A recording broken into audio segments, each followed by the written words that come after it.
you financially prepared for unexpected expenses? Discover how an emergency fund acts as your safety net, your first responder, helping you avoid money mistakes like crazy credit card interest and protect your wealth. In today's video, we'll walk you through smart planning strategies to create financial security and peace of mind no matter what life throws your way. And you're going to want to stay tuned till the end because we've got a valuable free resource for you. Today, we're talking about why having an emergency fund is important. I would say critical, and how much you need to save. So what is an emergency fund? Well, an emergency fund is exactly that. It's money that you've got put aside for things that you're not expecting to happen. So there's three pictures here. One, we've got someone with a broken leg. Let's just say a medical emergency. Could be somebody that loses their job, even in transition of changing to another job. And then the third one is car problems. And so all of these things are things that were unexpected, things that happen that were not planned, and all of them involve having to make some sort of payments. So what we're looking for is a way to cover those things that happen unexpected. And what I can tell you is that in my life, I've had my share of emergencies. I've had all of these things on the screen.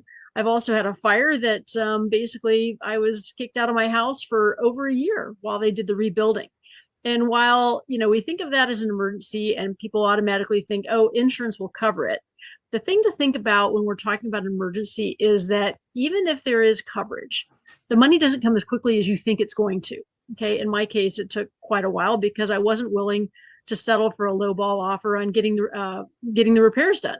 And that's what happens a lot of times when we're talking about insurance. It could be your car insurance, it could be your home insurance. But what we're looking for is that financial safety net that's going to protect yourself from life's curveballs. So how much should I save in my emergency fund? Well, at a minimum, I would say 3 to 6 months.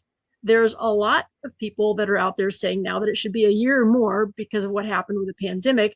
But here's what I would say. Don't get tangled up in exactly how many months. But if you haven't started, you need to start, work your way towards a month, 3 months, 6 months, and then maybe even gradually to a year. So when I talk about minimum expenses, I'm thinking about what does it cost you per month on a minimum to survive for you and your family. So this is going to be your mortgage or rent. It's going to be your utilities. It's going to be your car payment. It's going to be your food. Don't forget the water and anything else that you might be paying for on a monthly basis that you need to make sure is covered. This is your financial cushion, because the last thing that we want to do is think about cash flow, think about how our money is working while we're in the middle of emergency. So in your line of work, you may see a lot of emergencies. You may see people coming in, and think about that. Every time they're showing up in an emergency, there's money behind that. There's money behind that of how are they going to pay for this? How are they going to survive in the meantime? How's it affecting their family? So this is why we want an emergency fund. So building your emergency fund, we're going to set clear goals, making saving a priority. So the clear goals is going to go back to those expenses and say, do I have enough for a month, 3 months, 6 months, same criteria that we used, and then we're going to prioritize that. So making it automatic, this can be as simple as your paycheck is coming into your checking account, and every month you're taking a certain amount of that and you're putting it into a savings account, setting that aside for emergencies. Now, I don't want you to think about that as your vacation fund, because it's not your vacation fund. All right. This is your emergency fund that you've always got it and you've got access to be able to get to it.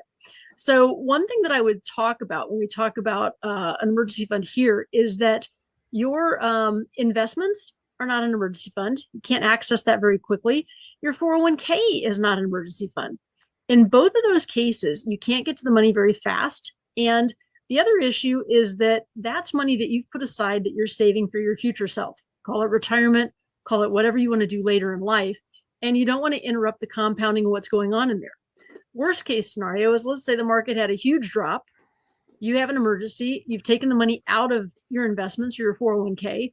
And now, because you've used up that money, you're not going to catch the upside when things are going back up again.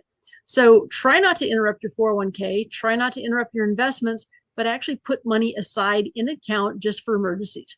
So cutting expenses. When we talk about cutting expenses, people always think people are living paycheck to paycheck. And if you're living paycheck to paycheck, you must be poor. Well, what I can tell you is that there's a lot of people living paycheck to paycheck that are not poor. And the reason is we've got inflation, right? Inflation, things are going up in price. but we've also got lifestyles that are increasing faster than our money is coming in. Okay. So you could be making a lot of money living paycheck to paycheck. You could be making a little bit of money living paycheck to paycheck, but we want to look at where we're spending our money. And if we're not able to save and we don't have any type of emergency fund, we want to figure out how to get that quickly. Okay. Recently had a conversation with a medical professional down in Houston. And, she was very worried about paying off debt, paying off these credit cards. And she's just finishing paying off a car. And what I said was that while she's going to have that car payment free, I think it's $400 a month or something here in the next couple months, let's make good use of that money. Let's take a chunk of it and be paying off the debt. And then let's take a piece of it, even if it's $100 a month, $150 a month, and put that into an emergency fund. And she really liked that because her family had a major emergency last year, and that's what got her in the credit card debt to start with. So because she didn't have an emergency fund and she's paying it off on credit cards, now she's paying 21% interest because she didn't have the emergency fund set up. So there's always kind of a balance of how you do this, right? So we don't want debt. We certainly don't want debt, but we also don't want to create debt because we had an emergency. And even because you had an emergency fund, it doesn't necessarily mean that there's enough in there to cover whatever it is that you need, but it's a starting point. Okay. So we want to stay consistent.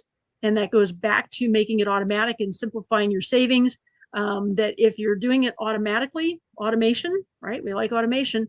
If we're doing that automatically, then we are consistent and our persistence is going to pay off. Again, we don't want to be thinking about money when we have an emergency. So I want you to take control, right? Take control of this, get your emergency fund set up. Even if it's a month, that's better than nothing. 2 months, 3 months, 6 months, a year would be fabulous. So don't miss out. Watch our masterclass, How to Avoid the 9 Money Mistakes That Medical Professionals Make. You can get that by either scanning this QR code or going to medmoneymistakes.com. Thank you for your time today. Thanks. See you next week.